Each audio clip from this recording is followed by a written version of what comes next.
first of all, congratulations to all the students of standard 10th who have successfully passed out this year, right? 10th standard is not just a kind of an ordinary year in your life. Is kind of an experience, and I'm hoping and I would wish के सबका ये experience बहुत अच्छा रहा 10th standard का.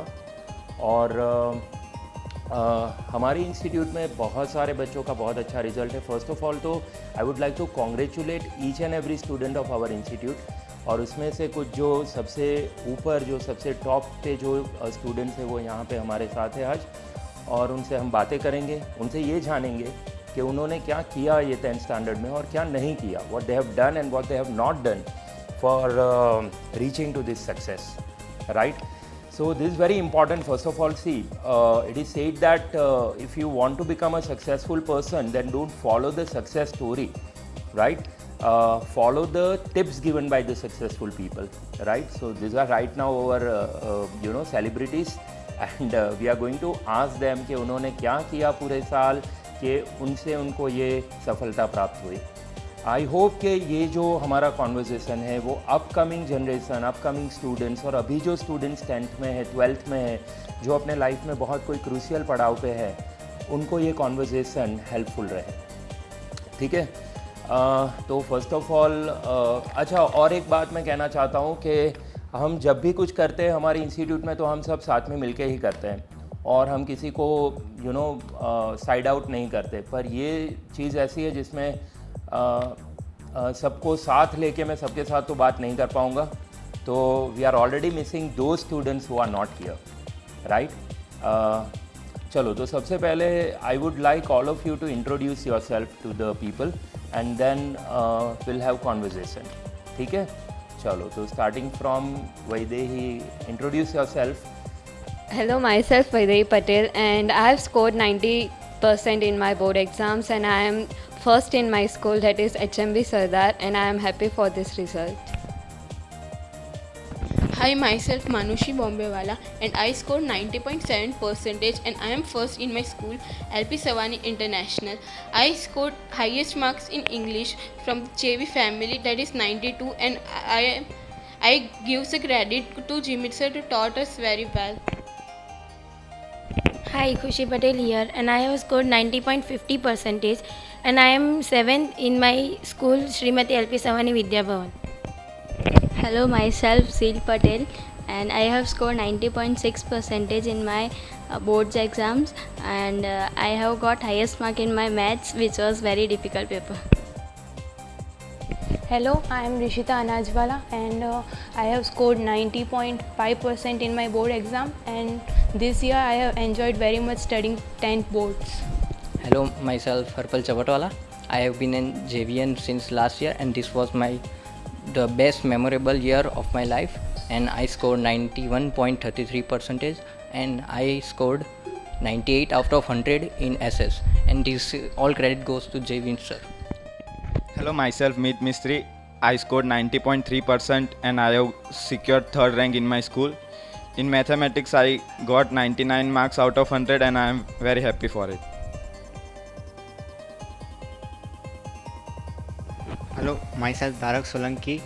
I have scored 93.33% in board exam and I have got the 1st rank in my school named Sanskar Bharati Vidyalay. I thank JV family for helping me in this year.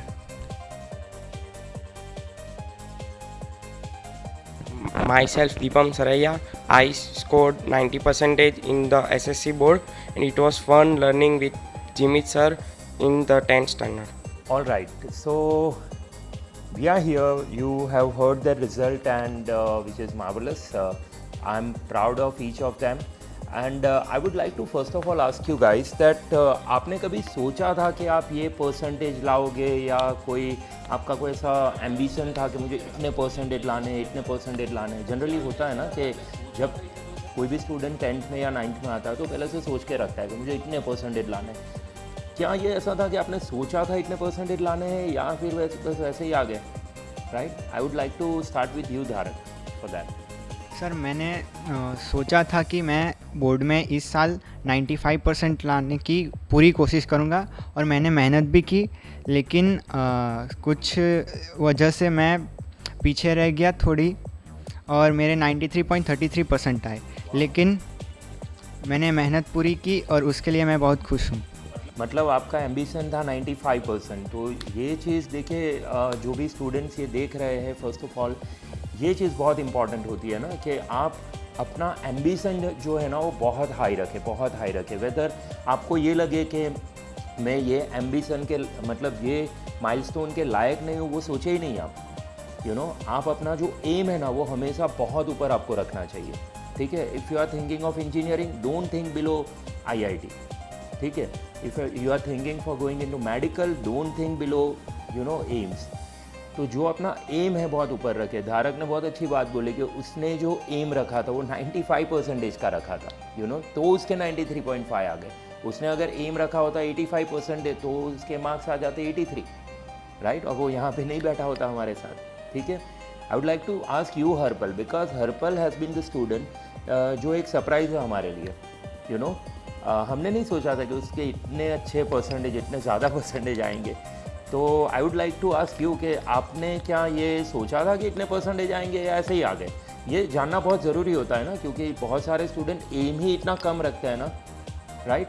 So over to हर्पल। पहले तो starting में मैं बहुत serious नहीं था कि 10th के लिए, फिर जिमित सर और मेरे पेरेंट्स ने 10th की इम्पोर्टेंस बताई कि ये जो ईयर है वो हमारे मतलब लाइफ का स्टैम्प बन जाता है कि कहीं भी जाओ तो आपका 10th का रिज़ल्ट वो माइंड करता है।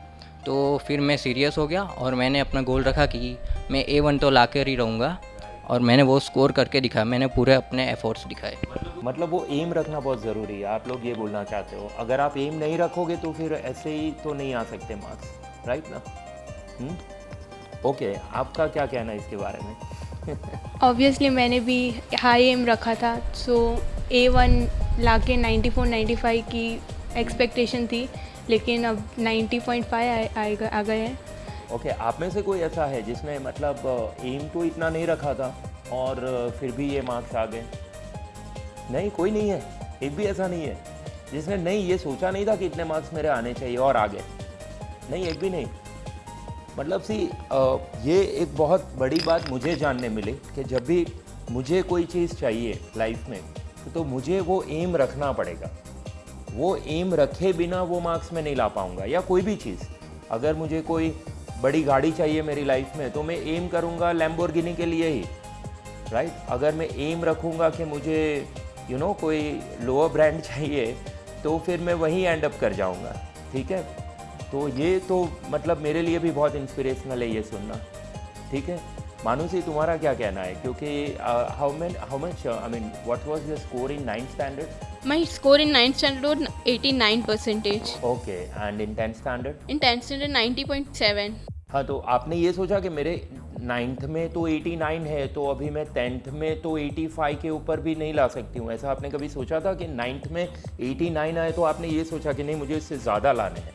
आपका क्या उसमें ये रहा है? मैंने दोनों स्टैंडर्ड्स के लिए, इवन 10th स्टैंडर्ड के लिए भी मेहनत तो बहुत की। मेरा गोल तो 100% का ही था। Right. Tried my best to score how much I can, and I ended up at 90.7%, which is pretty good, but it's bit lower for me. Not enough, not good enough.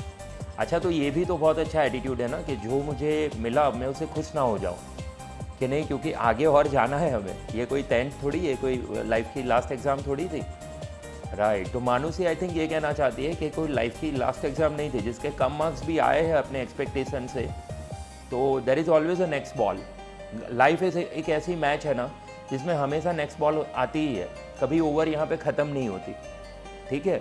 तो अगर जिसके अगर एक्सपेक्टेशन से थोड़े कम marks भी आए हैं ना, वो ये सोचे कि अभी ओवर बाकी है, अभी तो मैच बाकी है। लाइफ का मैच तब तक बाकी है जब तक आप खेलोगे। लाइफ का मैच ही ऐसा है कि उसमें ये नहीं होता है, लाइफ की मैच में कोई आउट नहीं होता फर्स्ट ऑफ ऑल, जब तक आप खुद नॉकआउट नहीं हो जाओ, और वो नहीं होना है किसी को, ठीक है ना। यही आप आई थिंक बोलना चाहते हो, right? Yes. Okay, Vaidehi, what's your call on that? So my call is just simple. I didn't expect my marks in English, as you know, because my literature is good enough to score above 70. But but do you think, I mean, आप उसको एक disappointment की तरह लेते हो कि आप ये नहीं कि नहीं नेक्स्ट टाइम मैं करके दिखाऊंगी? it's just an means a kick for me that I have to work hard in 12th to get that what I believe. वाह, what wonderful sentence he has said कि it's a kick for me, you know. तो जो subject में I think इनके कम marks आए हैं इनकी expectation से, तो इनके लिए किक है कि नहीं अभी तो नेक्स्ट टाइम मैं तो ये करके दिखाऊंगा या करके दिखाऊंगी. Okay, very nice. Okay, next thing I think ये एक चीज़ होती है ना कि जब हम बच्चे 10th में आते हैं ना, जो मैं इतने साल से पढ़ा रहा हूँ, तो मैंने एक एटीट्यूड बच्चों में देखा है कि 10th में आने के बाद जनरली ऐसा होता है कि वो लोग ऐसा सोचते हैं कि अब मैं आ गया हूँ 10th में, मैं हार्डवर्क करूँगा, यू नो. तो वो जनरली यही होता है कि मैं बहुत हार्डवर्क करूँगा. अब कब करूँगा? तो मैं दिसंबर में, जनवरी में तो बहुत हार्डवर्क करूँगा, यू नो. तो मैं सीरियसली मैं ये जानना चाहता हूँ आप लोगों से कि आपने शुरुआत से प्रिपरेशन की थी एग्ज़ाम की कि नहीं लास्ट 2-3 महीने में मेहनत करके ये परसेंटेज, ये मार्क्स आ गए आपके, यू नो. तो वैदेही, तुमसे मैं जानना इसलिए चाहूँगा ये चीज़ क्योंकि मुझे पता है आपके बारे में कि आपका ये बहुत रेगुलर था कि जितना रोज़ यहाँ पे मैं कराता था क्लास पे, उतना आप घर पे जाके करते थे रेगुलर. तो वो आपको हेल्प किया कि फिर मेरा क्वेश्चन बहुत सिंपल है कि आप बिगिनिंग से हार्डवर्क कर रहे थे कि सिर्फ लास्ट में हार्डवर्क करके ये मार्क्स आए? Sir, from the very first day you started 10th, my goal was to just aim for 95%, but I didn't get. जितना आपने सिखाया मुझे उतना घर पे जाके करना ही था, क्योंकि आप जैसे बोलते हो कि अगर आज का नहीं करोगे तो फिर कल उतना दुगना होगा. इसलिए मैंने पहले दिन से ही स्टार्ट कर दिया था. बीच में मैं थोड़ी लो हो गई थी, बाद में मुझे आपने भी थोड़ा डोज दिया था. वो कांस्टेंट डोज ज़रूरी है. इसलिए बाद में मैं आ गई थी वापस. पर रिवीजन तो रोज़ करती थी, और जैसे आप होमवर्क, वर्कशीट वो सब कुछ देते थे, वो भी रेगुलरली करने से मुझे, मतलब रेगुलर वर्क करना इज़ वेरी इंपॉर्टेंट, उसके बिना तो नहीं होता. यस, क्योंकि उसमें ना लास्ट में हमको बहुत बेनिफिट होता है. जब सब लोग पूरी रात पढ़ते हैं ना, तब हम लोग सो सकते हैं आराम से. तो खुशी, मैं जानना चाहूँगा आपसे क्योंकि मुझे सच में ये जानना है कि आपने बिगिनिंग से हार्डवर्क किया था और रोज़ रेगुलर करते थे आप कि फिर लास्ट में करके ये मार्क्स आए? एक्चुअली जब हमारा इंस्टीट्यूट में 10th स्टैंडर्ड शुरू हुआ, उससे पहले मेरे पापा ने मेरे लिए बुक्स ला के रख दी थी. And I have started studying from that day only. I have started preparing because my father used to tell me that if you start preparing and आप जब प्रिपेयर करते हो और उसके बाद जब आप सर आपको एक्सप्लेन करते हैं तो आपको बहुत अच्छा लगता है. अच्छा, मतलब ये कि मैं जो चीज़ चलाने वाला हूँ, जो चीज़ मतलब क्लास में कोई भी एक्सप्लेन करने वाला है, उससे पहले आप पढ़ के आते हैं? Yes. अरे वाह, wonderful. And that experience is really very good. Okay, तो ये मतलब करना चाहिए बच्चों को कि जो मैं चलाने वाला हूँ या कोई भी कहीं पे भी, आप कहीं पे भी पढ़ रहे हो और जो सर आपको एक्सप्लेन करने वाले हैं वो पहले से आप पढ़ के जाओ, मतलब लिटरेचर की तरह पढ़ के जाओ. तो उससे क्या होगा कि जब वो सर पढ़ाएंगे आपको तो आप रिलेट कर पाओगे और आपको बहुत इंटरेस्टिंग लगेगी वो चीज़. क्या बात है. ज़ील, आपका क्या कहना है इसके बारे में कि पहले से हार्डवर्क करना चाहिए कि लास्ट में करके सब हो जाता है? Hard work is must. पहले से, मतलब रेगुलर पहले से या लास्ट में? हाँ, पहले से ही हार्डवर्क तो चाहिए ही. और हार्डवर्क पहले से ही करेंगे तो लास्ट में जब फरवरी और वो सब राउंड टेस्ट चल रही होगी तब हमें बहुत सारे प्रेशर नहीं आएंगे. लोग ज़्यादातर डिप्रेशन में चले जाते हैं, पर हम तब कॉन्फिडेंस के साथ एग्ज़ाम अपियर कर सकते हैं. वाह, वंडरफुल. एंड मीत, क्योंकि मीत का मुझे पता है वो बहुत बिंदास काइंड ऑफ स्टूडेंट है, ठीक है. उसके पेरेंट्स भी मेरे पास आते थे, यही बोलते थे कि ये तो कुछ इतना पढ़ता नहीं है. पर सच में अभी कई बार ऐसा होता है ना कि दोस्तों को ये लगता है कि ये पढ़ता नहीं है. हाँ, वो मैंने बहुत बार देखा है कि दोस्तों को ये लगता है ये तो पढ़ता नहीं है, पर जब रिजल्ट आता है वो 3 इडियट जैसा हो जाता है, नहीं? हाँ, तब वो रैंचो जो है वो टॉप पे होता है, ठीक है. तो इनकी आई थिंक स्टोरी थोड़ी ऐसी है. तो आप पहले, अब आज ये राज आपको खोलना पड़ेगा, ठीक है. अब तो रिज़ल्ट आ गया है और जो कंपटीशन था वो ख़त्म हो गया है. तो आप पहले से हार्डवर्क करते थे कि ये सच बात है कि आपने लास्ट में ही हार्डवर्क किया है? नहीं, पहले से करता था हार्डवर्क। ओके, देखो ये अभी ये पूरा साल ये ऐसा बच्चा है ना जो पूरा साल हमको ऐसा लगता था ये तो कुछ कर नहीं रहा है। जो रोज कराते थे स्कूल और ट्यूशन में, वो घर पे जाके एक बार रिवाइज कर लेता था और फिर जितना करवाया उतना घर पे जाके हो जाता था। और एक्स्ट्रा फिर वीडियोस और वो सब देख के जो नहीं समझ में आता वो तुरंत पूछ लेता था सर को। मतलब ये चीज़ होती थी आपकी कि जितना रोज इंस्टीट्यूट में पढ़ाया वो आपको घर पे जाके वो रिवाइज करना ही है, that is your day schedule. Yes, ऐसा था आपका? यस। आप सबका ऐसा था? हाँ। दीपम? सर जो रोज़ पढ़ाते हैं वो हमें वैसे भी पढ़ लेना चाहिए, अगर सर नहीं बोले तो भी पढ़ लेना चाहिए, बाकी तो फिर पाइलअप होता जाता है। एक दिन नहीं पढ़ते तो दूसरे दिन का फिर ऐसे पाइलअप होता है, उससे अच्छा पढ़ लेने का। और अगर हम पढ़ लेते हैं ना तो जनवरी फरवरी में पेपर प्रैक्टिस और वो सब में बहुत फ़ायदा पड़ता है, मतलब बहुत बेनिफिट होता है हमको। ज़्यादा पेपर प्रैक्टिस कर सकते हैं तो उसकी वजह से कॉन्फिडेंस में हमारा अच्छा बिल्डअप होता है। राइट। और मैंने कई बार ये भी सुना है और मैंने भी बहुत बार अपनी लाइफ में एक्सपीरियंस किया है कि अप्स एंड डाउन्स बहुत होते हैं, मतलब on end of, you know. कहीं दिन ऐसे होते हैं जब हम बहुत रेगुलर अच्छे से पढ़ाई करते हैं और बहुत दिन ऑफ बीट हम हो जाते हैं, यू नो। ये डाइट में होता है ना कई बार कि अगर मैं डाइट पे हूँ तो बहुत विगरस डाइट पे हूँ, और ऑफ जब होता है डाइट तब हम कुछ भी खा लेते हैं। तो ये पढ़ाई के मामले में भी क्या पूरा ये साल ऐसा हुआ आपके साथ कभी कि अप एंड डाउन आए, या कोई टाइम ऐसा आ गया जब आपने 8-10 दिन तक पढ़ाई नहीं की? और अगर ऐसा हुआ तो उसके बाद आपका फिर क्या एक्सपीरियंस रहा वो चीज़ में, जब आप ऑफ हो गए स्टडी से? आप ट्यूशन आ रहे हो, स्कूल जा रहे हो, सब स्कूल में पढ़ रहे हो, ट्यूशन में पढ़ रहे हो, पर घर पे जाके इतना रेगुलर नहीं पढ़ रहे हो, कुछ दिन ऐसे भी गए होंगे, राइट? तो उसके बाद आपको फिर उसकी वजह से क्या फेस करना पड़ा, वो मुझे मतलब जानने में काफ़ी इंटरेस्ट है। तो ये तो हर्पल से जानेंगे हम कि ऐसा कुछ हुआ था, क्योंकि हर्पल इज़ द स्टूडेंट जो मुझे ऐसा लगता है कि वो पहले से वो डिटर्मिनेशन नहीं था, बाद में उसमें वो डिटर्मिनेशन आया, राइट? तो उनसे मुझे जानना है कि या ऑन एंड ऑफ आप में भी था, या पूरे साल आपने कंसिस्टेंटली पढ़ाई की है? जैसा मैंने पहले कहा कि मैं तो पहले स्टार्टिंग में तो मेरा पूरा डाउन ही था, फिर मैंने इम्पोर्टेंस जानी तो पूरा अप मैंने लेवल कर दिया। मैं हर रोज़ डिसाइड करता कि आज का ये शेड्यूल है तो ये ख़त्म करके ही सोना है, नहीं तो नहीं सोना है, ऐसा मैंने डिटरमाइन कर ही लिया था। फिर कभी कभी मतलब हो जाता था कि ये क्या करना, तो मैं लिंक टूट जाती है वैसा, तो मैं सोचता था रिज़ल्ट के बारे में कि अभी मेहनत करूँगा तो रिज़ल्ट के दिन और मतलब ज़्यादा इसका डबल मज़ा आएगा। अरे वाह। रिसिता, आपसे जानना चाहूँगा कि यही चीज़ कि आप में भी या पूरा साल क्या ऑन एंड ऑफ होता था कि आप कंसिस्टेंटली रोज़ पढ़ते थे? आप बहुत ऑन एंड ऑफ थे। मुझे बीच में थोड़ा बोरिंग टाइप लग रहा था, सो मैंने थोड़े दिन 1 वीक समथिंग पढ़ना भी बंद कर दिया था, बहुत कम पढ़ती थी, लेकिन उसका डायरेक्ट इफ़ेक्ट मेरे रिज़ल्ट पे हुआ था जो बहुत डिसअपॉइंटिंग था। इसलिए फिर से शुरू किया और रोज़ के हाई गोल्स रखती थी कि आज 3 चैप्टर करने हैं, आज 4 चैप्टर करने हैं, मतलब हम मिनिमम 2-3 तो कर ही लेते थे उस दिन, हाई गोल्स।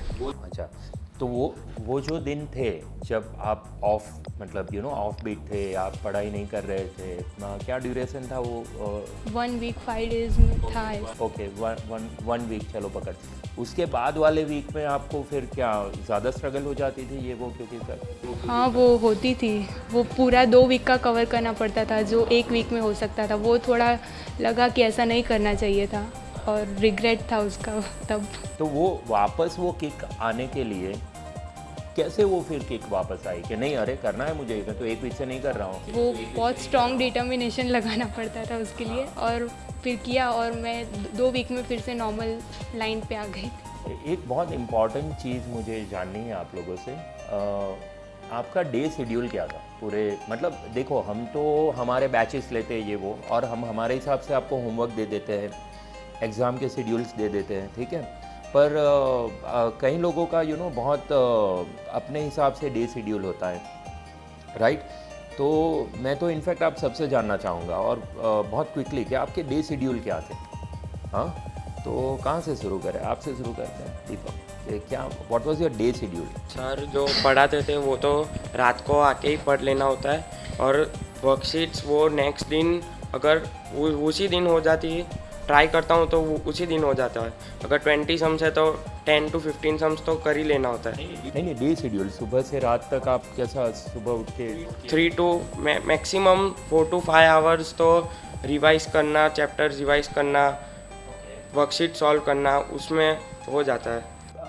मैं जानना चाहता हूँ डे शेड्यूल सुबह से रात तक आपका वो शेड्यूल क्या था, कि कौन से टाइम पे आप होमवर्क करते थे, कौन से टाइम स्कूल जाते थे? I want to know the entire day schedule. Sir वैसे तो पहले आप जानते ही हो कि मेरा बैच में ही मैं कौन सी बैच में आता था, आपको भी पता नहीं रहता था। हाँ, वो इनका पूरे साल ये रहा है। हमारे यहाँ ये बहुत स्ट्रिक्ट है कि अगर आप आफ्टरनून बैच में हैं तो आप इवनिंग बैच में नहीं आ सकते, ठीक है, और अगर आना है तो हमारी परमिशन लेनी पड़ेगी। बट ये एक पूरे साल ये Dharak has been always a student जो कोई भी बैच में आता था, और मैं उसको हमेशा बोलता था कि ये क्या कोई मूवी का शो है कि कोई भी शो में तू आके बैठ जाता है, यू नो। पर मेरा बोलने का इतना आई थिंक कोई बहुत फ़र्क पड़ता नहीं था उसको, वो अपने हिसाब से ही जब उसका मन करे वो बैच में वो आ जाता था, आता था रेगुलर, ऐसा कुछ नहीं था। तो फिर भी एक नॉर्मल डे शेड्यूल क्या था तुम्हारा? सर वैसे तो नॉर्मल मैं सुबह 7 बजे उठता था, फिर जब स्कूल नहीं होती थी तब सुबह 7 से 12 तक मैं पढ़ता था, बीच में 1 घंटे का ब्रेक होता था। उसके बाद 2 से 4 का ट्यूशन होता था हमारा। फिर ट्यूशन से आने के बाद मैं 1 घंटा जितना फ्रेश हो जाता था, उसके बाद फिर से पढ़ाई चालू कर देता था, और फिर बाद में रात को खाना खाने के बाद 1 आध घंटा पढ़ने के बाद मैं सो जाता था। मतलब दिन में एटलीस्ट बोर्ड एग्ज़ाम के 2-3 महीने पहले 6 से 7 घंटे तो पढ़ना ही चाहिए सबको। वाह, वंडरफुल। स्टार्टिंग में 7 से 12 स्कूल होता था, फिर घर पे आके वो स्कूल का होमवर्क करते, फिर ट्यूशन जाते थे। ट्यूशन से 5 जितने बजे घर पे आए, फिर थोड़ा आधा घंटा रेस्ट लेके फिर जितना होमवर्क दिया वो कर लेते थे, और 7 से 8 1 घंटा रिफ़्रेश हो जाते थे। फिर खाना खा के फिर 9 से 10 साढ़े 10 11 बजे तक पढ़ने का, और फिर सो जाने का। ओके, तो ये डे शेड्यूल बहुत मैटर करता है मेरे हिसाब से, है ना। कोई अगर डे शेड्यूल आपका अगर अच्छा, या तो मुझे ऐसा लगता है कि एक फ़िक्स डे शेड्यूल होना चाहिए। जो ये 3 स्टूडेंट्स से मैंने सुना, मुझे वहीं लगा कि अगर आपके फ़िक्स डे शेड्यूल नहीं है तो आप सुबह ये सोचोगे कि मैं दोपहर को पढ़ूंगा, दोपहर को ये सोचोगे मैं रात को पढ़ूंगा, रात को ये लगेगा कि मैं अभी सो जाता हूँ, सुबह जल्दी उठूँगा, हाँ, और रात को जल्दी सोने के बाद सुबह जल्दी उठना। और जब आप ये सोचोगे ना कि आज मैं जल्दी सो जाता हूँ, कल जल्दी उठूँगा, तब आपको जल्दी नींद ही नहीं आएगी, है ना। तो ये सारी चीज़ें आई थिंक होती है। हरपल, तुम्हारा क्या मतलब डे शेड्यूल था? मेरे तो 7 to 1 तो स्कूल में ही चला जाता था, फिर 1 to 2 तक मतलब रिफ़्रेश होने में, खाने पीने में वो, और 2 to 4 ट्यूशन था। फिर ट्यूशन से जो भी होमवर्क देता था पहले वो कंप्लीट करता था। फिर अच्छा, मतलब ट्यूशन से जैसे आप छूटे और घर पे गए, ठीक है, और घर पे जाके आप पहले ट्यूशन का होमवर्क कर लेते थे? नहीं, थोड़ा हाफ एन आवर जितना रिफ़्रेश हो जाता। हाँ, हाफ एन आवर में के बाद आप, अच्छा ऐसा तो नहीं था ना कि, अच्छा ये भी मैं बोलना चाहूँगा, बहुत सारे स्टूडेंट के साथ ये होता है कि मैं तो सुबह तो स्कूल में था, दोपहर तो ट्यूशन में था, अभी तो मैंने इतना बहुत कुछ पढ़ लिया, तो अब मैं कैसे पढ़ूँ? तो ये हरपल से ये जानने मिल रहा है हमें कि घर पे जाओ, आधा घंटा जितना कुछ जो भी आपको फ्रेश होना है फ्रेश हो जाओ, और फिर पहले वर्क कर लो, पहले काम फिर आराम, यही ना। और फिर शाम को 6 बजे फिर से मैं थोड़ा रिफ़्रेश के लिए सॉन्ग सुनता या फिर कुछ खेल लेता। फिर थोड़ा मतलब स्कूल के स्टार्टिंग में स्कूल में होमवर्क देते थे, वो करना पड़ता था, तो वो स्टार्टिंग में था। फिर वो थोड़ा 2 घंटे मतलब लिखने में चले जाते, फिर खाना खाना, और फिर जो सर ने आज पढ़ाया था वो हम घर पे जाके, मैं सोच के 12 बजे से पहले मुझे ये ख़त्म करना है, पूरा एक बार पढ़ना है, और फिर सो जाता। मतलब ये था कि जब तक ये सर ने जो पढ़ाया है और वो जब तक मैं रिवाइज़ नहीं कर लूँ तब तक तो सोना नहीं है। वो ऐसा नहीं होता था कि चल अभी सो जाता हूँ, कल कर लूँगा, नहीं, है ना, वो नहीं था। अच्छा, वाह, wonderful. What was your day schedule? सुबह तो एज़ यूजुअल स्कूल में ही निकल जाता था। फिर मेरा इवनिंग बैच था, सो मुझे होमवर्क रात को जाके करना पड़ता था। हाँ, इनका जो बैच टाइमिंग, मतलब उनका स्कूल सुबह की थी और बैच टाइमिंग उनका इवनिंग 6:30 था। सो 8 o'clock को छूट के मैं रात को जो होमवर्क दिया होता है वो करती थी और नेक्स्ट डे दोपहर के टाइम को यूटिलाइज़ करके जो पढ़ाया होता था वो रिवाइज़ करती थी उस टाइम पे। ओके, मतलब बहुत प्रोडक्टिव। और ये day schedule is very important, मुझे तो यही लगता है कि आपको पहले से डिसाइड करना है कि ये मेरा डे शेड्यूल होना चाहिए, राइट। और वो नहीं हो तो फिर नहीं हो पाएगा कुछ भी, ठीक है ना। What was your day schedule? सुबह तो स्कूल में ही निकल जाता था, दोपहर को ट्यूशन जब 4 बजे ख़त्म होकर 5 बजे हम घर पहुँचते थे तब तो रिफ़्रेश तो आधा हो ही चुका होता है, तो फिर तब वो रिफ़्रेशमेंट बहुत अच्छी होती है ना, तो कॉन्सेप्ट जल्दी से समझ आते हैं। तो उस वक्त मैंने मैथ्स और साइंस के कॉन्सेप्ट्स उस टाइम पे समझ लिए सब। नहीं, मतलब मैं ये जानना चाहता हूँ कि जब आप ट्यूशन से घर गए, ठीक है, और जल्दी से पढ़ने बैठ गए तो उसका एडवांटेज है, आप यही बोलना चाहते हो ना? हाँ, तो वो फ्रेश होता है माइंड में, फ्रेश होता है माइंड में, तो जल्दी से उतर जाता है। और वो जो उस दिन पढ़ा होता है ना, तो वो लास्ट डे तक अंदर दिमाग में रहता है। राइट। ये दिस इज़ वेरी इंस्पायरिंग कि आपने जो अभी ट्यूशन में पढ़ा वो आप घर जा, the best time for reading is, जो इन सभी से मुझे जानने मिला कि जब आप ट्यूशन से छूट के घर जाओ उसके आधे घंटे में अगर आप पढ़ने बैठ जाते हो, that is the best time for reading. कोई बोलता है ना कि morning, early morning is the best time for reading, late night is the best time for reading. ये 5 जो स्टूडेंट थे उनमें से किसी ने ये नहीं बोला कि हम सुबह 3 बजे उठ के पढ़ते थे, यू नो वी वर नक्टोरल, और हम रात को पढ़ते थे, दिन में सोते थे, ऐसा किसी ने नहीं बोला। सब ने यही बोला, सब में एक कॉमन था कि ट्यूशन से घर जाके हम आधे घंटे में पढ़ते थे। और आई थिंक ये बहुत एडवांटेजेस है, क्योंकि इससे क्या होता है कि कंसेप्ट आपके माइंड में क्लियर है तो फटाफट वो अंदर जाके फिर फिक्स हो जाता है, परमानेंट मेमोरी में चला जाता है, आई थिंक, है ना। ओके, देन और रात को वो फ्रेश अप होके खाना खा के वो जो याद किया होगा वो दिन का आपने जो पढ़ा है वो, तो वो होमवर्क में बहुत इफ़ेक्टिव रहता है। और होमवर्क में ज़्यादातर डाउट्स नहीं आने के चांसेस होते हैं, पर थोड़े आते हैं तो नेक्स्ट डे आपसे क्लैरिफाई कर देते हैं। अच्छा, मतलब ये चीज़ होमवर्क में क्या आप चीटिंग वीटिंग करते थे कि मैंने सपोज़ मैंने 10-15 सम दिए होमवर्क में और आपने कहीं से कॉपी कर लिए या गूगल से देख लिए, आजकल तो Google is the best digest, ऐसा कोई करता था ऐसा? आई एम श्योर नहीं करता होगा, तभी यहाँ बैठे हो आप जो कर रहे थे वो तो यहाँ पे है नहीं ओके, खुशी आपका क्या था day schedule? I think you were in afternoon batch. Okay, so इनकी मॉर्निंग स्कूल थी और आफ्टरनून ट्यूशन था। मैं 6 बजे उठती थी और 7 बजे वैन आती थी। फिर पूरा दिन स्कूल में जो ऐसे बहुत सारे 10th में पीरियड होते हैं जब आपको फ्री टाइम मिलता है, and in that period I used to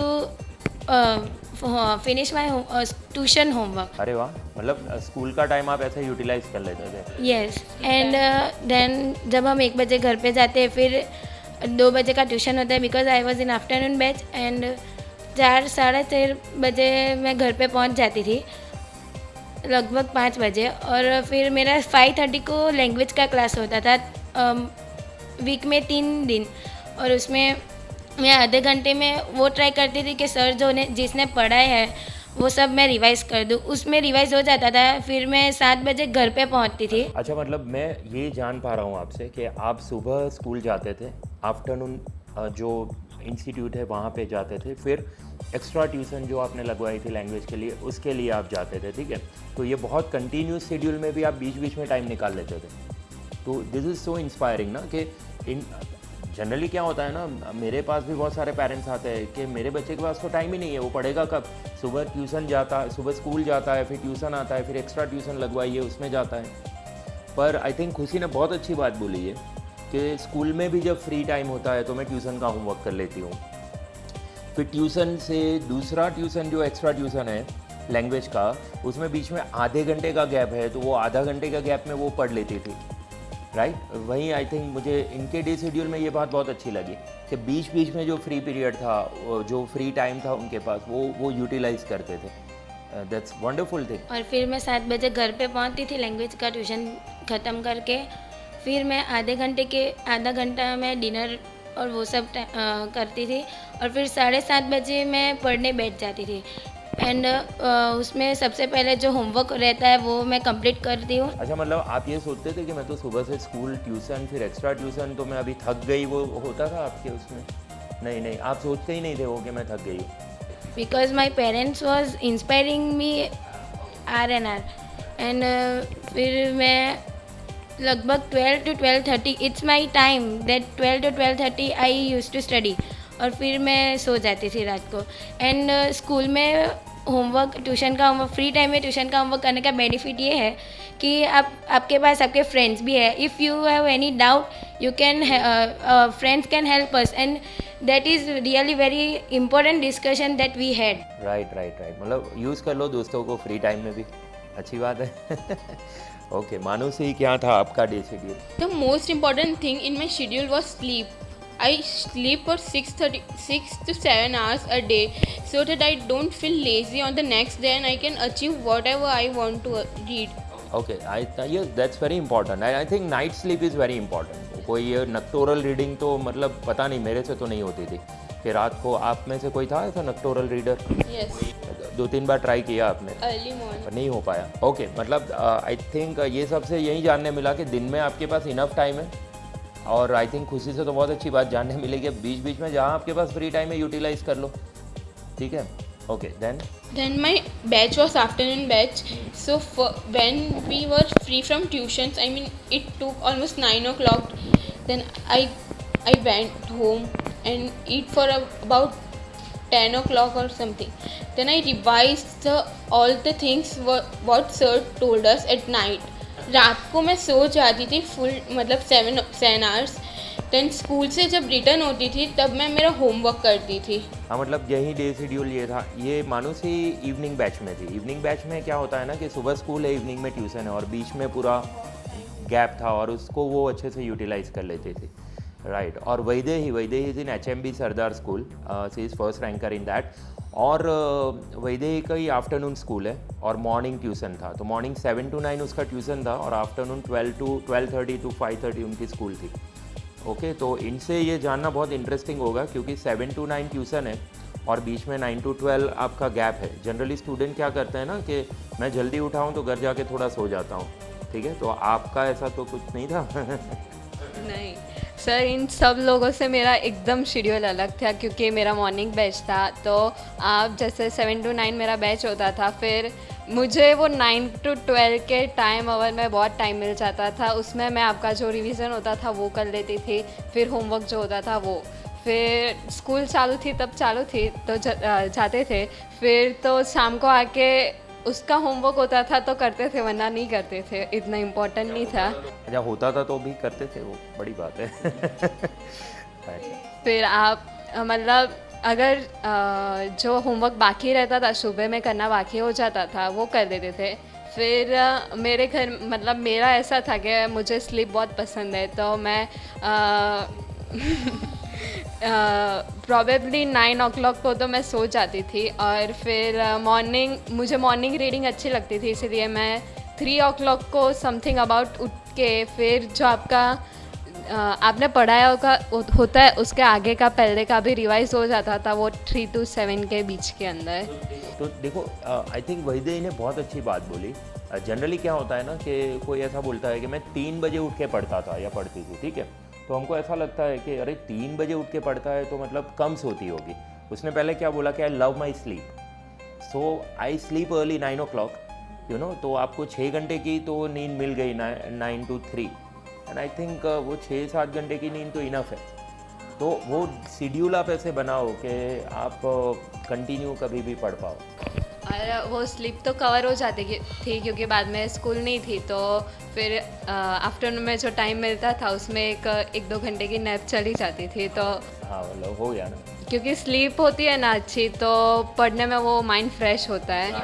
right, ये तो मैं मानता हूँ कि आपको अपना काम प्रोडक्टिव करना है तो अच्छी स्लीप बहुत ज़रूरी है। हम सब मोदी साहब तो हो नहीं सकते कि 3 घंटा सो के 21 आवर वर्क करे, वो तो हमसे हो नहीं पाएगा। तो 6-7 घंटे नींद तो होनी चाहिए और वो भी quality sleep is very important, you know. Okay, and quality sleep I think is very important क्योंकि जनरली क्या होता है ना कि कई लोग 8 घंटा सो के भी थक के उठते हैं और कुछ लोग 6 घंटा सो के भी फ्रेश होके उठते हैं, राइट? तो वो क्वालिटी नींद बहुत इंपॉर्टेंट है, ठीक है। Randomly I would like to ask some of you कि आप ऐसा मतलब ये जो आपने डे शेड्यूल बताया उसमें आप एंटरटेनमेंट के लिए, रिफ्रेशमेंट के लिए, क्योंकि ये तो बहुत ज़रूरी है, उसके लिए आप क्या करते थे, राइट? तो I would like to ask Dharak कि आप क्या करते थे ये मतलब बीच बीच में अपने आप को रिलैक्स करने के लिए? पहले तो जैसे कि ट्यूशन ख़त्म हुआ उसके बाद 15-20 मिनट दोस्तों के साथ मस्ती करता था। हाँ, वो दोस्तों के साथ 15 मिनट रहो। मैं ये पूछना चाहता हूँ, मेरा जो पूछने का जो क्या बोलते हैं तात्पर्य ये है यहाँ पे कि कोई आप में से ऐसा है जो रिलैक्स होने के लिए मोबाइल गेम्स खेलता था? हाँ, कि पबजी खेल लिया मुझे रिलैक्स होने के लिए, या क्या होता है ना वो फ्री फायर, ऐसा कोई है आप में से? हाँ, आपका क्या ओपिनियन है ये मोबाइल गेम वगैरह के बारे में? मुझे ऐसा लगता है कि इट कंज्यूम्स योर माइंड, आप थक जाते हो वो चीज़ करके, तो आई डोंट थिंक कि आप वो खेल के उससे आप फ्रेश होते हो। तो मतलब धारक ने अच्छी चीज़ बोली कि दोस्तों के साथ 15 मिनट खड़े रहो और जो भी आपकी मजाक मस्ती है वो करो, and that's the best thing for relaxation, right? अब कई बार आजकल मैं देख रहा हूँ कि 4 दोस्त बैठे हैं, ओके, और सब अपना मोबाइल में गेम खेल रहे हैं, right? So I don't think they are getting relaxed.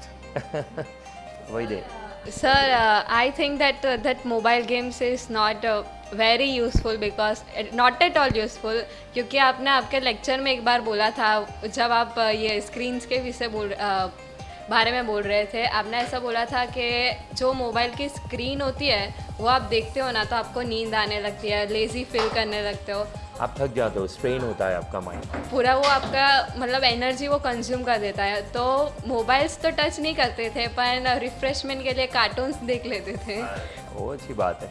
मतलब आप अपना कौन सा एंटरटेनमेंट सिलेक्ट करते हो ना, वो बहुत आई थिंक इम्पॉर्टेंट है। आप अच्छा म्यूज़िक सुन लो, आप कोई अच्छी सी कोई कोई सीरीज़ देख लो, वो सब चलता है। पर mobile game I think that consumes your mind so much कि वो खेलने के बाद अगर कोई ऐसा बोले कि मैं पढ़ूंगा तो वो नहीं पढ़ सकता है, आपका माइंड बहुत कंज्यूम हो गया उसमें, राइट? वो होता है ना एक स्ट्रॉ यहाँ पे रख के वो पूरी एनर्जी खींच लेता है वो mobile game. Do you all agree with me कि मैं ऐसे ही मतलब पापा की लैंग्वेज बोल रहा हूँ? नेचर को भी टाइम दे सकते हो आप, हाँ, उसे गार्डन में। अरे वाह, तो ये आई थिंक बहुत इनोवेटिव चीज़ है। और ये देखिए 2020 के स्टूडेंट्स ये बोल रहे हैं, हाँ, ये मैं कोई अगर ये मानेगा कि मेरे पापा मुझे मोबाइल गेम नहीं दे रहे, वो ओल्ड एज या ओल्ड स्कूल से बिलोंग करते हैं, तो ये देखिए यंग जो अचीवर्स है वो ये बोल रहे हैं कि mobile game is not the tool for relaxation, उससे आपको रिलैक्सेशन नहीं मिल सकता है, ठीक है ना? तो ये तो एक्चुअली बहुत हेल्पफुल है आज की जनरेशन के लिए, कि मैंने देखा है कि पूरा दिन वो लोग मोबाइल गेम देखते रहते हैं। आउटसाइड एक्टिविटी के लिए साइकिलिंग भी बहुत इम्पोर्टेंट मेरे लिए रोल प्ले किया है। तो कितने इनोवेटिव चीज़ आई थिंक जानने मिल रही है। ये साइकिलिंग करती है, ये दोस्तों के साथ खड़ा रहता है 15-20 मिनट, राइट? ये भाई साहब बोल रहे हैं कि मैं गार्डनिंग थोड़ा करता हूँ, राइट? तो आई थिंक, और मैं तो बोलूँगा कि बच्चों साइकिल चलाओ और हेल्दी रहो। मैं खुद साइकिल पे अपने इंस्टीट्यूट पे आता हूँ, ठीक है? तो साइकिल तो मतलब आपकी हेल्थ और सब अच्छा रखता है, आपको रिलैक्स भी करता है, आप अपने साथ टाइम स्पेंड कर सकते हो। अच्छा, एक बहुत इंपॉर्टेंट बात मुझे पूछनी है कि ये सब में आपके पेरेंट्स का क्या रोल था, राइट? क्योंकि मैं ऐसा मानता हूँ कि पेरेंट्स का तो बहुत इंपॉर्टेंट रोल है इसमें, वो आपको कितना कैसे ट्रीट करते हैं वो भी बहुत इंपॉर्टेंट है। तो आई थिंक इससे पेरेंट्स को भी ये जानने मिले कि उनको ये क्या करना चाहिए बच्चों के साथ कि बच्चों का एक अच्छा रिज़ल्ट आ पाए, ठीक है? तो आई थिंक हर्पल से जाने हम कि पेरेंट्स का इसमें क्या रोल था, आपके पेरेंट्स का क्या रोल था? पेरेंट्स का मतलब सबसे मेन रोल उनका ही होता है। मुझे मतलब कोई भी मटेरियल चाहिए या कुछ भी चाहिए, तो मेरे पापा कोई टाइम नहीं देखते थे, वो जो भी है मतलब वो लेके मुझे दे देते थे, हाँ। और मुझे मतलब पढ़ता हूँ तो मुझे भूख बहुत लगती है, बहुत, तो मम्मी को भी मैं जब भी बोलता हूँ तो वो मेरे लिए खाना बनाने के लिए रेडी रहती है। अरे वाह, लिसन ऑल द मम्मीज के ये नहीं बोलना है अरे कितना खा रहा है, पढ़ ले पहले फिर खाना तो और फिर मैं कभी भी मतलब डीमोटिवेट हो जाता था तो अच्छा, खाना नहीं मिलने की वजह से? मतलब पढ़ने के स्ट्रेस आ जाता था, कुछ भी हो जाता था तो मम्मी और पापा मेरे साथ मस्ती करते थे और मतलब मुझे फ्रेश कर देते थे और उससे मुझे मतलब और थोड़ा फ्रेश होने के बाद मुझे थोड़ा मोटिवेशन भी देते थे। अरे वाह, तो मतलब ये पेरेंट्स, मतलब I really salute your parents जो उनको मोटिवेट करने के लिए उनके साथ मस्ती करते थे। यही आई थिंक आप बोलना चाह रहे हो ना? हाँ, वही। ये नहीं था ना कि आपको बिठा के लंबी लंबी कहानी बोली कि हम तो नदी तैर के पढ़ने जाते थे। नहीं वो नहीं। मुझे बहुत ये होता है कि अरे हम तो नदी तैर के पढ़ने जाते थे, तो मैं सोचता था कि 50 लोग नदी तैर के जाते हैं तो वो टीचर कितना यूजलेस है, वो तैर के ये साइड आ जाए। तो क्योंकि स्टूडेंट्स नदी तैर के क्यों जा रहे हैं, तो उससे अच्छा तो टीचर आ जाए ना नदी तैर के। राइट? तो वो स्टोरीज वगैरह नहीं बताते थे, वो आपको रिलैक्स करते थे, एंटरटेन करते थे और उससे आप मोटिवेट हो जाते थे। मेरे साथ गेम्स खेलते थे, फिर वॉकिंग पे चलते थे मेरे साथ। अच्छा देखिए पेरेंट्स, और ये सब सारी चीज़ सिर्फ लॉकडाउन में नहीं करनी है। तब लॉकडाउन नहीं था। राइट। और दीपम के जो मतलब हर्पल के जो पेरेंट्स थे वो उनके साथ गेम खेलते थे, उनके साथ बाहर जाते थे और इस तरह से उनको फ्रेश रख के उनको मोटिवेट करते थे। वाह, wonderful, hats off you to your parents. Okay, और रिशिता, आपके पेरेंट्स आपको कैसे मतलब सपोर्ट किया और क्या उनका क्या रोल है इसमें? उनका बहुत मेजर रोल है इसमें। वो मुझे कंटिन्यूस मोटिवेशन देते थे और कभी भी मुझे थोड़ा लो फील होता था, so my dad is very fond of movies, so वो मुझे कोई एक रिफ़्रेशिंग मूवी दिखा देते थे ताकि मेरा मूड फ्रेश हो जाए और वो फिर से एनर्जी बनी रहे। अच्छा, तो कोई ऐसा ही लेक्चर, कोई कहानी ऐसा सुनाते थे कि हमने तो ये किया वो किया, आप क्या कर रहे हो? नहीं, वो आप जब डिप्रेस होते थे तो आपको मूवी दिखाते थे वो। अरे वाह वाह वाह वाह, वंडरफुल वंडरफुल। ओके धारक, आपके तो इनके dad he is a very good teacher and he teaches in 11th 12th commerce, right? Sir मेरे पापा मतलब स्टूडेंट्स की साइकोलॉजी उनको पहले से ही पता है क्योंकि वो टीचर है, तो उन्होंने मुझे मतलब जब भी मैं डिप्रेशन में था तो वो अपने किस्से बोलते थे कि उन्होंने कितनी मस्ती की थी दोस्तों के साथ। अच्छा देखिए, उनके पेरेंट्स ये नहीं बोलते थे कि हमने कितनी मेहनत की थी, और उनके पापा ये बोलते थे कि हमने कितनी मस्ती की थी। अरे वाह, तो मतलब parents are very cool nowadays, मुझे ऐसा लग रहा है, दे आर रियली कूल। तो फिर मतलब वो किस्से सुन के थे मैं बहुत हंसता था, उसके बाद मैं फिर एकदम रिलैक्स हो जाता। पेरेंट्स, ये बहुत आई थिंक मुझे भी सीखने मिल रहा है इससे, क्योंकि I am also a parent of 2 children, तो मुझे आई थिंक ये बहुत सीखने मिला यहाँ पे इनसे बातें करके। जनरली क्या होता है ना, पूरा साल हम ही उनको लेक्चर देते रहते हैं, पर आज मैं बहुत अच्छा फील कर रहा हूँ कि मुझे इनसे सीखने और इनके पेरेंट्स से मुझे सीखने मिल रहा है कि जब भी आपके बच्चे डाउन फील कर रहे हो तो उनको एंटरटेन करो, उनको कहानियाँ अपनी मत सुनाओ, अपनी स्ट्रगल स्टोरी उनको सुनने में इतना आई डोंट थिंक इंटरेस्ट है, राइट? और बहुत अच्छी बात ये मैंने सुनी आज, and it's I think learning for me also being a parent of 2 children, तो मेरे लिए भी एक बहुत बड़ी लर्निंग है। आज के बाद तो मैं भी, जब मेरे बच्चे थोड़े डाउन फील कर रहे होंगे ना, तो मैं वही करने वाला हूँ जो आपके पेरेंट्स करते थे, तो शायद ऐसे ही कभी बैठे हो ऐसे अपने टीचर के सामने। राइट? और ठीक है दीपम, मतलब आपके पेरेंट्स का क्या रोल है इसमें? मेरे केस में थोड़ी बात अलग है। मैं नानी के घर रह रहा था पूरे 10th और 9th में, तो मैं जब भी ऐसा लो फील के कुछ भी होता है ना, मेरी मम्मी तुरंत मेरे घर इधर नानी के घर आ जाती है, मुझे मोटिवेट करती है। Your mother is working woman? She is also a teacher, तो वो आती है घर पे, मुझे मोटिवेट करती है। हम फैमिली में साथ घूमने जाते हैं, थोड़ा वो फुटपाथ पे ऐसे बैठते हैं गाड़ी पे। वो तो real Surti thing is that कि आप गाड़ी में जाओ और फुटपाथ पे बैठो। ये आप सिर्फ सूरत में ही देखोगे कि जनरली लोग क्या करते हैं ना कि गाड़ी में जाते हैं, होटल में जाते हैं, दिल्ली मुंबई में ये ट्रेंड है। यहाँ पे ये है कि हम गाड़ी में जाएंगे और फुटपाथ पे बैठ के खाएंगे। ये अपना वीकेंड होता है। उसमें पूरा एकदम माइंड रिफ्रेश हो जाता है, एकदम अलग फील होने लगता है। और कभी कभी वो लैंग्वेज सब्जेक्ट में थोड़ा मुझे वो टेंशन होता है, तो मम्मी मुझे पढ़ा के एकदम रिलैक्स कर देती है। अरे वाह, तो ये भी एक आई थिंक उनसे जानने मिला कि देखिए पेरेंट्स अगर मैथ साइंस साइड नहीं पढ़ा सकते पर लैंग्वेज तो पढ़ा सकते हैं, गुजराती पढ़ा सकते हैं, तो पेरेंट्स इस वजह से पढ़ाने के लिए नहीं, पर मुझे ये लगता है कि बीइंग टीचर हम जितना भी पढ़ा लें, पर जब पेरेंट पढ़ाता है ना, और ख़ास करके जब मम्मी पढ़ाती है ना, तो वो बहुत अच्छा लगता है। ऐसा लगता है मम्मी मुझे पढ़ा रही है। है ना, तो उससे आई थिंक बहुत बहुत बहुत अच्छा लगता है। ठीक है, वाह, मुझे I think it's very motivating for me, right. आप लोग कोई क्या डाइट कुछ ऐसा फॉलो करते थे? मैंने सुना है कि 10th-12th में जब स्टूडेंट होते हैं तो उन लोग कुछ मतलब पर्टिकुलर डाइट फॉलो करते हैं। आजकल ये भी ट्रेंड है स्टूडेंट्स में कि मैं ये नहीं खाता, ये खाने से नींद आती है, ये खाने से नींद नहीं आती है, ऐसा भी होता है ना, तो आपका कुछ ऐसा था, कुछ डाइट फॉलो मतलब मैं ये नहीं बोल रहा हूँ कि आप कितने कार्ब्स लेते थे, हाई प्रोटीन पे थे, लो प्रोटीन पे थे, मैं वो नहीं पूछ रहा हूँ।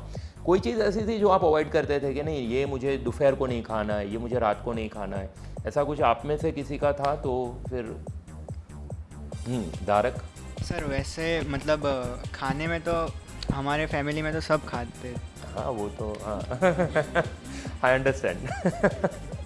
लेकिन बोर्ड के 2-3 महीने पहले मेरे फैमिली ने ऐसा बोला था कि बाहर का खाना अवॉइड करना चाहिए, क्योंकि घर का हेल्दी खाना खाना चाहिए, क्योंकि अगर जो हम कोई बीमारी में आ जाते, बीमारी हमें कुछ हो जाती तो हम हॉस्पिटलाइज भी हो सकते हैं, इसलिए हमारा वो टाइम वेस्ट हो जाएगा।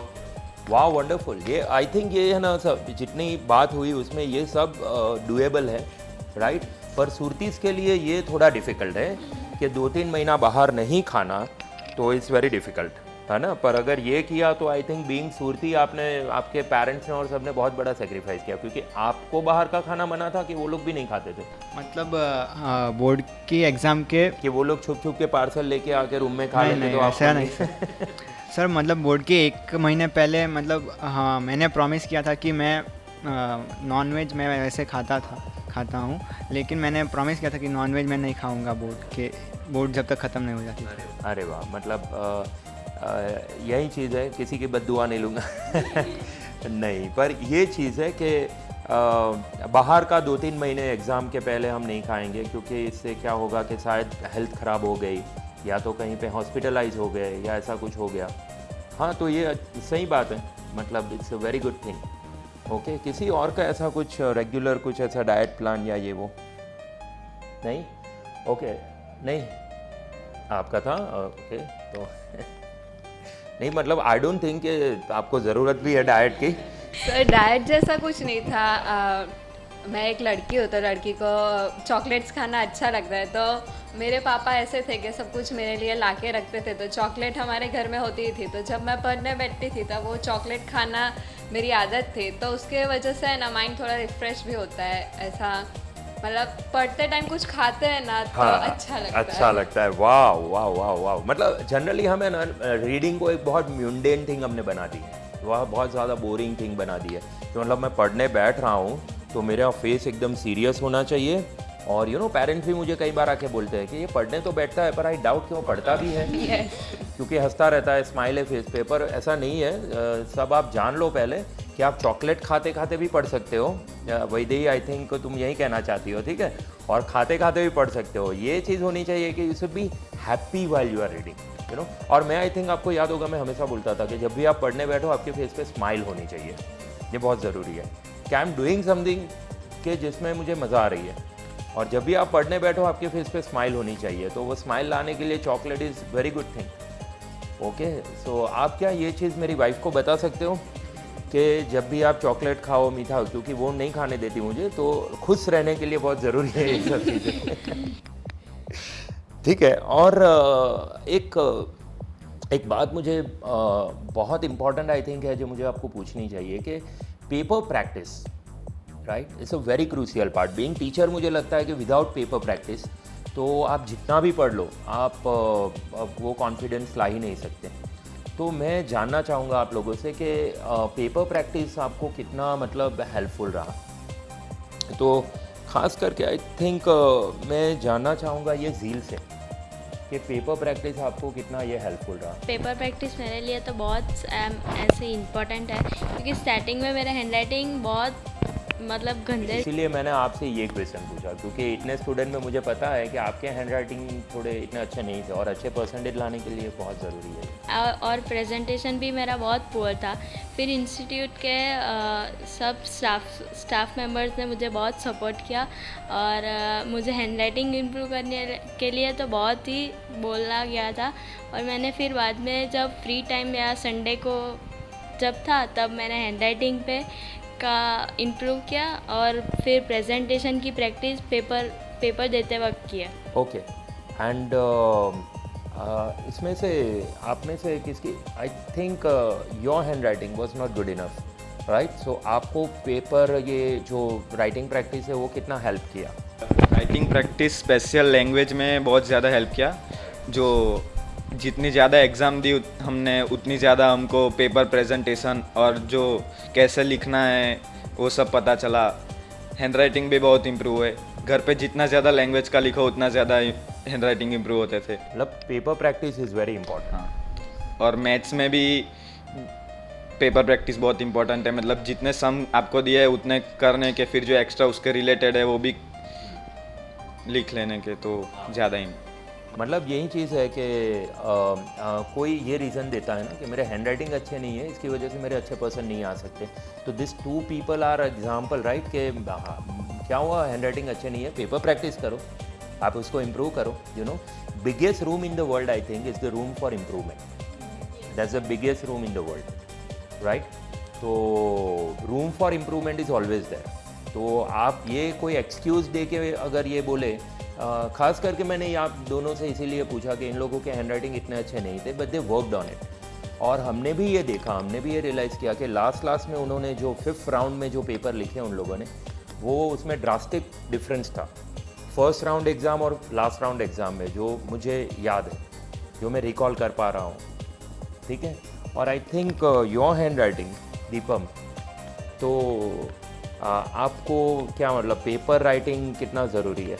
हैंड राइटिंग तो वैसे एवरेज थे, पर मुझे पेपर प्रैक्टिस से टाइम मैनेजमेंट में बहुत बेनिफिट हुआ। मतलब टाइम मैनेज हो सकता, सेक्शन वाइज टाइम मैनेज जो करना होता है ना, वो पेपर प्रैक्टिस से ही आया। गुजराती, इंग्लिश वैसे मैं टाइम मैनेज बहुत नहीं कर पा रहा था पहली दूसरी राउंड में।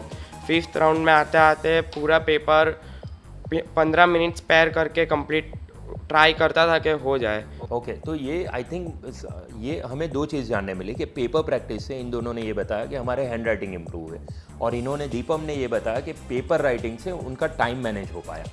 और आप अपने जो टाइम है, जितना टाइम ड्यूरेशन आपको दिया है, उसमें आप कंप्लीट कर पाओगे paper, right.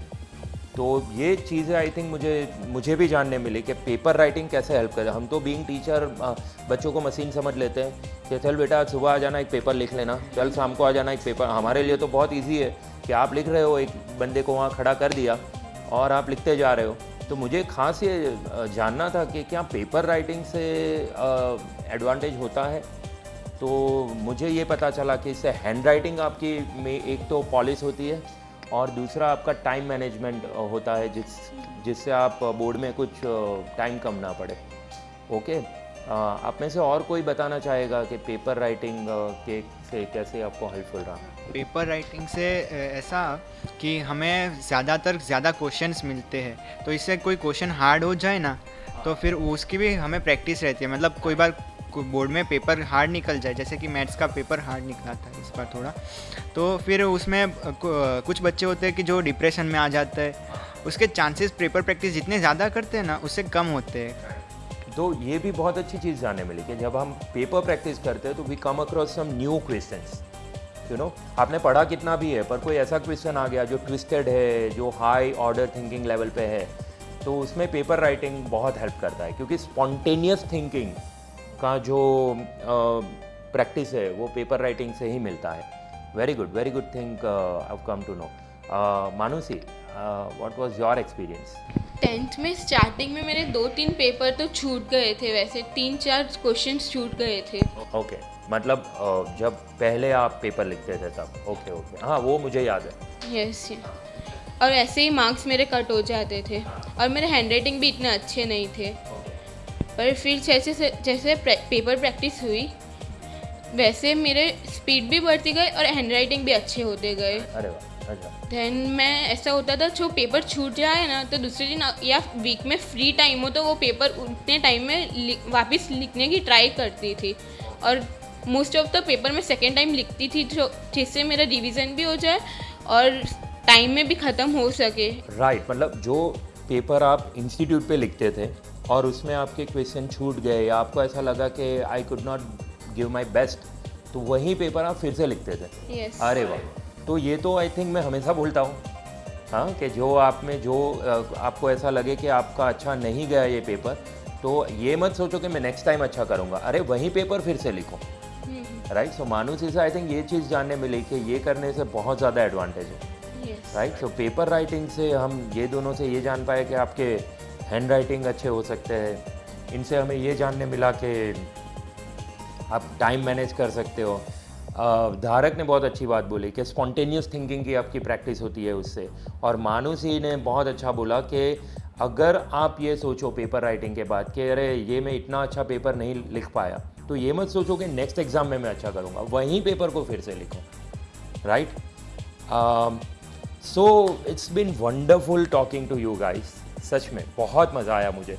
I am so inspired right now, I am feeling more amount of blood in my body right now, you know. और जनरली क्या होता है ना कि हम एज ए टीचर यही सोचते हैं कि हम आपको क्या सिखाएं, पर आज आपसे इतना सब कुछ जानने मिला है, यू नो, कि कैसे मैं बेटर स्टूडेंट बन सकता हूँ अपनी लाइफ में।